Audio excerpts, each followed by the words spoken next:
Hi, Tim Wilhoit here. Let's talk about the art of mirroring and matching. Now, this is actually a technique that was taken from neuro-linguistic programming, NLP. Okay? This really simplifies communication. So it's hard sometimes to measure, is this a visual, is this an auditory, is this a kinesthetic? The art of mirroring and matching is very important because ultimately when people are communicating to you in a certain way, what they're really telling you is this is the way I like to be communicated to. Okay? So a visual person, as we've said in earlier videos, they're faster speaking, louder speaking. Auditory people, little slower, listening for those sound words. Kinesthetic, maybe even a little bit slower, a little bit lower, needing to get a good feeling or a good vibe about what you're saying. So let's talk about a couple of examples. If you're a visual person and you're trying to sell a kinesthetic person, and you're very upbeat, very loud, very fast, talking with your hands, and they're very reserved, very low, very slow talking.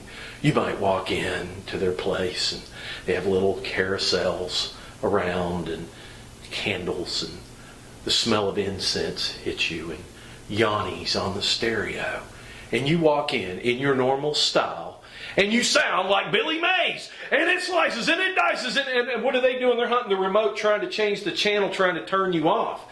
What did you just do to them? I don't care what you have to sell them. What is the feeling they have about you?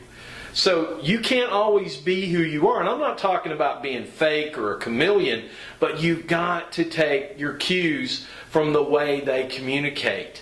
You need to slow it down, low it down, and talk to them in their form of communication. They don't have to come up to you. If you're the salesperson or you're the person trying to persuade them to do something, you need to go down to their style. Another example, let's say you're a very kinesthetic person and you're trying to sell or persuade a visual person. And you get in there and you start talking very low and very slow. How does that visual person feel about you?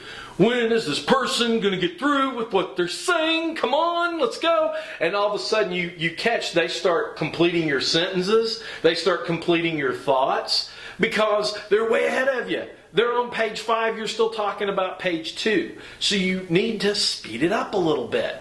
So we all have those abilities to speed up, slow down. Just watch. A big one that you really need to pay attention to is space.